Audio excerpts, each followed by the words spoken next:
Hello friends, welcome to youth learner zone. तो दोस्तों आज है 19 दिसंबर और इस वीडियो में हम डिस्कस करेंगे 19 दिसंबर के मोस्ट इंपॉर्टेंट करंट अफेयर्स को। ये पूरा वीडियो हमारा हिंदी में होता है जहाँ पे हम डेली के करंट अफेयर्स को कवर करते हैं।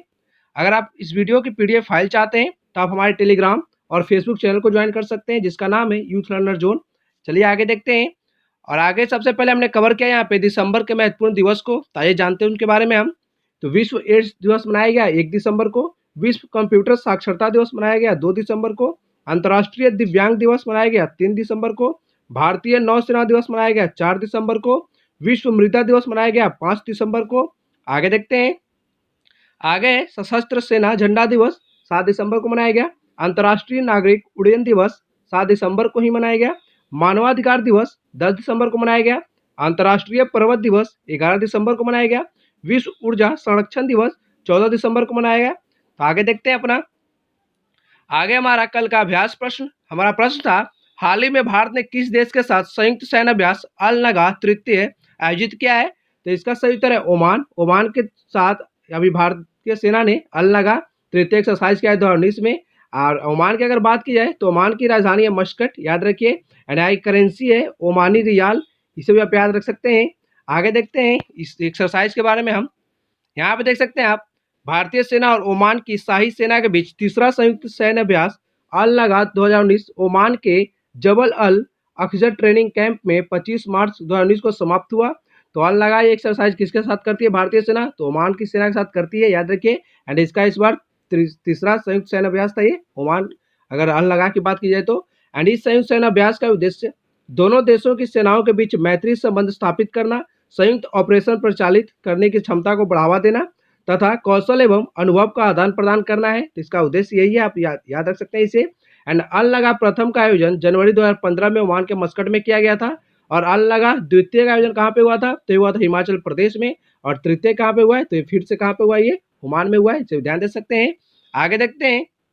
आगे हमारा आज का अभ्यास प्रश्न। हमारा प्रश्न है, हाल ही में मुख्यमंत्री कारीगर सहायता योजना की शुरुआत किस राज्य ने की है? तो आपके ऑप्शन है बिहार, उड़ीसा, गुजरात, आंध्र प्रदेश। इसका सही उत्तर आपको नीचे कमेंट बॉक्स में देना है और इसका सही उत्तर आपको मैं कल बताऊंगा। आगे देखते हैं अपना करंट अफेयर्स। करंट अफेयर्स का पहला प्रश्न है, हर साल अंतर्राष्ट्रीय प्रवासी दिवस कब मनाया जाता है? तो अंतर्राष्ट्रीय प्रवासी दिवस की बात हो रही है यहाँ पे, यानी इंटरनेशनल माइग्रेंट्स डे। पहले तो हम जान लेते हैं प्रवासी कौन होते हैं। तो प्रवासी वह व्यक्ति होता है जो काम करने या बेहतर जीवन यापन के लिए तलाश में एक स्थान से दूसरे स्थान पर जाता है। एक बार फिर से सुनिए, प्रवासी वह व्यक्ति होते हैं जो काम करने या बेहतर जीवन यापन की तलाश में एक स्थान से दूसरे स्थान पर जाते हैं, तो उन्हें हम क्या कहते हैं? प्रवासी कहते हैं। इंग्लिश में उन्हें माइग्रेंट्स कहते हैं, याद रखिए। तो अंतर्राष्ट्रीय प्रवासी दिवस कब मनाया गया? ये मनाया गया 18 दिसंबर को। आगे जानते हैं इसके बारे में हम। यहाँ पे आप देखिए, 18 दिसंबर को संपूर्ण विश्व में अंतर्राष्ट्रीय प्रवासी दिवस यानी इंटरनेशनल माइग्रेंट्स डे मनाया गया। और 4 दिसंबर 2000 को संयुक्त राज्य महासभा ने विश्व में प्रवासियों की बढ़ती संख्या को ध्यान में रखते हुए प्रतिवर्ष 8 दिसंबर को इस दिवस को मनाने की घोषणा की है, याद रखिए। तो कब घोषित किया गया था? इसे 2000 में घोषित किया गया था। एंड किसके द्वारा किया गया? संयुक्त राष्ट्र महासभा के द्वारा घोषित किया गया, याद रखिए। आगे देखते हैं। अगला प्रश्न, हाल ही में अंग्रेजी भाषा के लिए 2019 का साहित्य अकादमी पुरस्कार किसे दिया गया है? तो अंग्रेजी भाषा के लिए आपको यहाँ से पूछा जा रहा है, तो ये मिला शशि थरूर को, याद रखिए।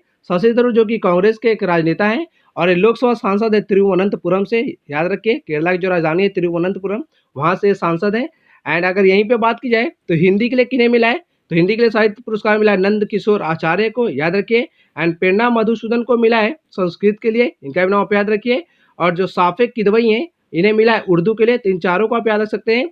शशि थरूर को इंग्लिश के लिए, साफिक किदवई को मिला है उर्दू के लिए, नंद किशोर आचार्य को मिला है हिंदी के लिए और प्रेरणा मधुसूदन को मिला है यहाँ पे संस्कृत के लिए। एंड टोटल 23 लैंग्वेजेस के लिए यहाँ पे साहित्य अकादमी पुरस्कार मिला है।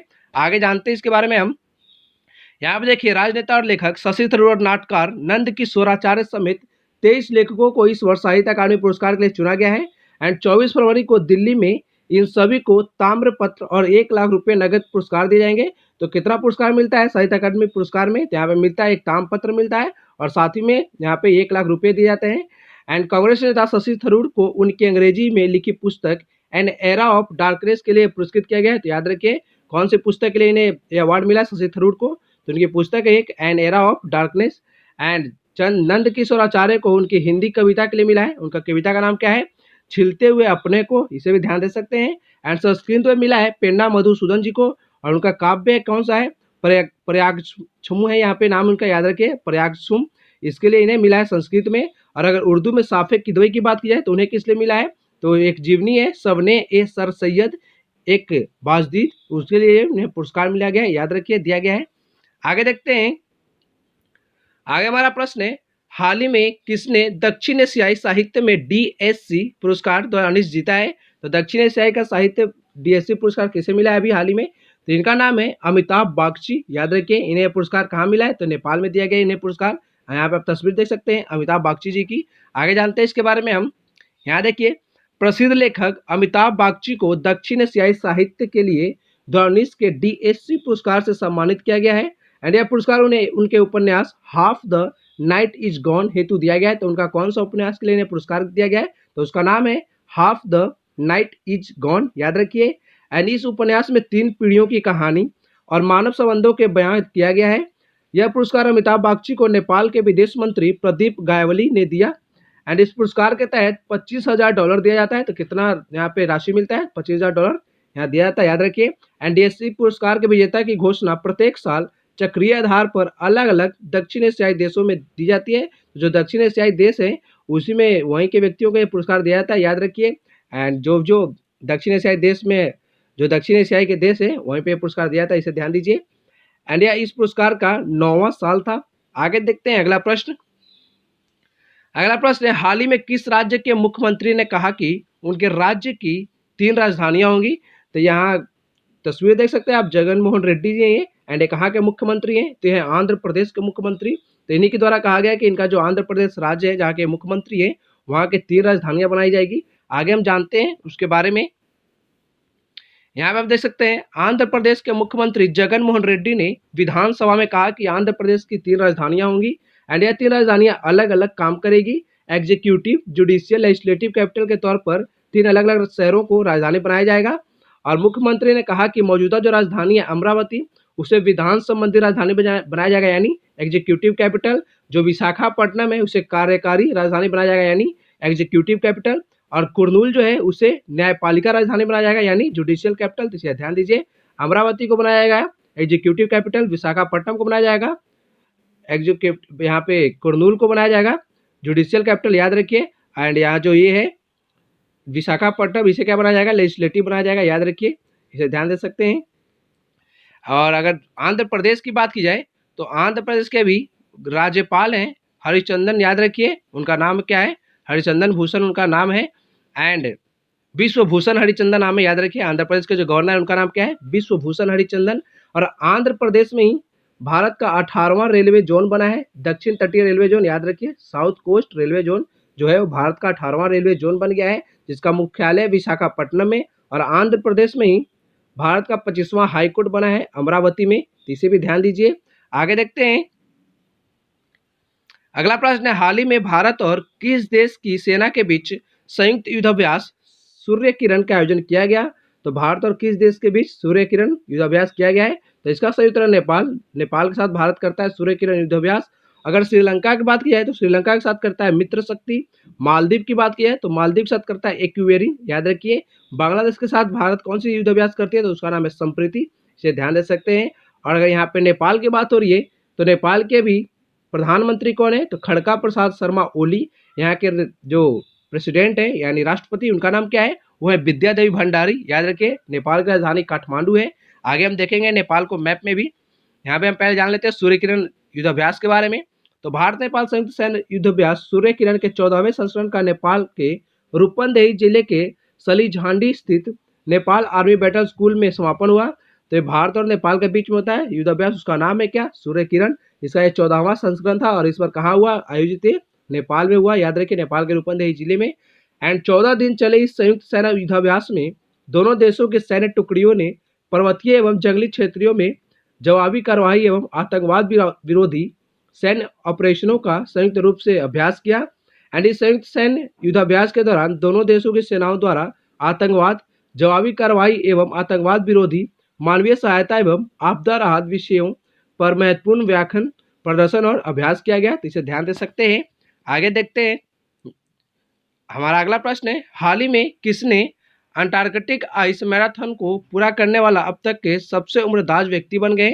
तो आर्कटिक आइस मैराथन को पूरा करने वाले अभी तक के सबसे उम्रदराज व्यक्ति कौन बने हैं, उनका नाम क्या है? तो इनका नाम है रॉय जॉर्जन सेविंगसन। याद रखिए, रॉय जॉर्जन सेविंगसन इनका नाम है एंड ये कनाडा से बिलोंग करते हैं। और अगर अंटार्कटिक की बात की जाए तो अंटार्कटिक जो है ये 5वां बड़ा महाद्वीप है विश्व का हमारा, इसे ध्यान दे सकते हैं। आगे देखते हैं, यहाँ पे देख सकते हैं हाल ही में कनाडा के Roy Jorgen Svenningsen Antarctic ice marathon को पूरा करने वाले अब तक के सबसे उम्रदराज व्यक्ति बन गए हैं। एंड उन्होंने ये कारनामा कितने वर्ष में पूरा किया है? तो ये अभी 44 साल इनकी उम्र है। 44 साल की उम्र में इन्होंने अंटार्कटिक आइस मैराथन को पूरा किया है।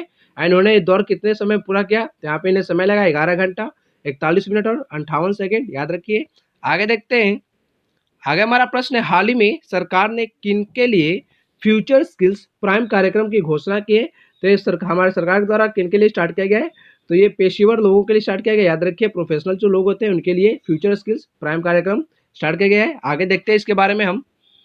यहाँ पे आप देख सकते हैं सरकार ने 4 लाख पेशेवर लोगों को अगले 3 वर्षों में आर्टिफिशियल इंटेलिजेंस, ब्लॉकचेन प्रणाली और साइबर सुरक्षा जैसे अत्याधुनिक क्षेत्रों के कौशल का प्रशिक्षण देने के लिए 436 करोड़ रुपया खर्च करने की घोषणा की है। एंड फ्यूचर स्किल्स प्राइम नाम के इस कार्यक्रम में सूचना टेक्नोलॉजी मंत्रालय और औद्योगिक संगठन नेस्कॉम द्वारा संयुक्त रूप से चलाया जाएगा। तो किसके द्वारा चलाया जाएगा ये? एक तो हमारा सूचना टेक्नोलॉजी जो मंत्रालय उसके द्वारा, और दूसरा जो है औद्योगिक संगठन नेस्कॉम, इन दोनों को, ये दोनों संयुक्त रूप से इस कार्यक्रम को चलाएंगे। और इलेक्ट्रॉनिक्स और सूचना टेक्नोलॉजी मंत्री जो अभी हमारे हैं रविशंकर प्रसाद, ये पटना से सांसद है, याद रखिए। तो उन्होंने नई दिल्ली में संवाददाताओं को बताया कि इस कार्यक्रम से पेशेवर लोगों को रोजगार प्राप्त करने की क्षमता बढ़ेगी। तो क्या होगा इससे? जो भी पेशेवर लोग हैं उन्हें रोजगार प्राप्त करने की क्षमता बढ़ेगी। याद रखिए। एंड भारत डिजिटल कौशल प्राप्त करने के क्षेत्र में अपनी क्षमताओं ऐसे समय बढ़ाने का प्रयास कर रहा है जब 9 करोड़ से अधिक लोग 2030 तक देश की श्रम शक्ति में शामिल होने की प्रतीक्षा में हैं। आगे देखते हैं अगला प्रश्न। अगला प्रश्न है, हाल ही में किसे नेशनल एल्यूमिनियम कंपनी लिमिटेड का सीएमडी नियुक्त किया गया है, यानी चेयरमैन और मैनेजिंग डायरेक्टर बना है अभी नाल्को के? तो उनका नाम पूछा जा रहा है आपसे। तो ये बने हैं श्रीधर पात्रा। याद रखिए, श्रीधर पात्रा को नाल्को का सीएमडी बनाया गया है। एंड एक किसके स्थान लेंगे? तपन कुमार चंद का स्थान लेंगे ये। एंड श्रीधर पात्रा के यहाँ पे आप तस्वीर देख सकते हैं। अगर नाल्को कंपनी की बात करें तो नाल्को का पूरा नाम क्या है? National aluminium company limited. याद रखिए। एंड इसका स्थापना हुआ था कब? 1981 में, 1981 में। एंड इसका मुख्यालय कहाँ पे है? तो है भुवनेश्वर में। याद रख सकते हैं। भुवनेश्वर कहाँ पे? तो ये उड़ीसा की राजधानी है। आगे देखते हैं अगला प्रश्न। और ये 2024 तक सेवा देंगे। याद रखिए, श्रीधर जो पात्रा है ये कब तक सीएमडी रहेंगे? 2024 तक रहेंगे, इसे भी ध्यान दे सकते हैं। अगला प्रश्न देखते हैं। अगला प्रश्न, हाल ही में श्री राम लागू का निधन हुआ है, वह एक प्रसिद्ध क्या थे? तो श्री राम जो लागू थे बॉलीवुड के काफी प्रमुख, काफी जो महत्वपूर्ण व्यक्ति थे ये, और ये अभिनेता थे। याद रखिए, काफी शानदार एक्टिंग थी इनकी, इनको आपने देखा होगा पुरानी फिल्मों में काफी नजर आते थे। आगे देखते हैं अगला प्रश्न। अगला प्रश्न है, हाल ही में ओडीआई मैच में 2 बार हैट्रिक लेने वाले पहले भारतीय गेंदबाज कौन बने हैं? तो वनडे इंटरनेशनल की बात हो रही है यहाँ पे, और आपसे पूछा जा रहा है कि ओडीआई मैच में 2 बार हैट्रिक लेने वाले भारत के पहले गेंदबाज कौन बने? तो इनका नाम है कुलदीप यादव। याद रखिए, लेफ्ट हैंडर गेंदबाज है, स्पिन बॉलर है ये। एंड यहाँ पे आप ऑप्शन में देख सकते हैं दीपक चहर, जिन्होंने हाल ही में पहले गेंदबाज बने थे ये, जिन्होंने T20 इंटरनेशनल में हैट्रिक लिया था। जसप्रीत बुमराह ने भी हैट्रिक ले रखा है, याद रखिए, वेस्टइंडीज के खिलाफ। एंड मोहम्मद शमी ने 2019 में हैट्रिक लिया था। याद रखिए, 2019 का जो वर्ल्ड कप था उसमें हैट्रिक लिया था इन्होंने अफगानिस्तान के खिलाफ। आगे देखते हैं, यहाँ पे आप देख सकते हैं कुलदीप यादव ने वेस्ट इंडीज के खिलाफ दूसरे वनडे मैच में विशाखापट्टनम में कमाल की गेंदबाजी करते हुए हैट्रिक विकेट लिए। और हैट्रिक विकेट कौन सी होती है? जो लगातार 3 बॉल पे 3 विकेट लिया जाता है। याद रखिए, अगर लगातार आपने 3 बॉल पे 3 विकेट लिए उसे हैट्रिक कहा जाता है। यहाँ पे देख सकते हैं वनडे क्रिकेट में दूसरा मौका था जब उन्होंने कमाल किया। भारतीय क्रिकेट इतिहास में वो पहले ऐसे गेंदबाज बन गए हैं जिन्होंने वनडे क्रिकेट में 2 बार हैट्रिक लिए हैं। एंड उन्होंने पहली बार एक कमाल ऑस्ट्रेलिया के खिलाफ किया था। याद रखिए, तो पहला जो इनका हैट्रिक था वो किनके खिलाफ था? ऑस्ट्रेलिया के खिलाफ था। और दूसरा हैट्रिक किसके खिलाफ लिया है? तो वेस्ट इंडीज के खिलाफ लिया। याद रखिए, बॉलर का नाम क्या है? कुलदीप यादव। आगे देखते हैं एक बार किस किस गेंदबाज ने हैट्रिक लिया है। तो यहाँ पे देख सकते हैं आप, वनडे क्रिकेट में भारत की तरफ से 2 बार हैट्रिक लेने वाले पहले गेंदबाज कुलदीप यादव बन गए हैं। और कुलदीप के अलावा भारत की तरफ से वनडे में किन किन ने हैट्रिक लिया? तो चेतन शर्मा जो पहले भारतीय गेंदबाज थे जिन्होंने हैट्रिक लिया था। याद रखिए, उनके अलावा कपिल देव और मोहम्मद शमी ये एक हैट्रिक ले चुके हैं कहाँ पे, वनडे मैच में। वनडे मैच में अगर आपसे पूछा जाए तो किन किसने हैट्रिक लिया है, कुलदीप यादव, चेतन शर्मा, कपिल देव, मोहम्मद शमी वनडे में हैट्रिक लिए हैं। एंड इन खिलाड़ियों ने एक बार ये कमाल किया, यानी इन्होंने एक बार हैट्रिक लिया, लेकिन कुलदीप यादव ने 2 बार लेकर रिकॉर्ड बना दिया है। और वहीं पे अगर टेस्ट में हैट्रिक लेने की बात की है तो टेस्ट में हैट्रिक कौन कौन ले चुके हैं, तो जो हमारे हरभजन सिंह गेंदबाज थे, इरफान पठान और जसप्रीत बुमराह, इन्होंने तीनों ने कहाँ पे लिया है, टेस्ट मैचेस में लिया है। एंड अगर टी20 में बात करें तो टी20 में हैट्रिक लेने वाले एकमात्र गेंदबाज हैं, उनका नाम है दीपक चहर, याद रख सकते हैं इनका भी नाम। अरे यही हमारा लेक्चर समाप्त होता है। आपको वीडियो अच्छा लगा तो वीडियो को लाइक करिए, चैनल को सब्सक्राइब करिए। Thank you for watching video, thank you so much.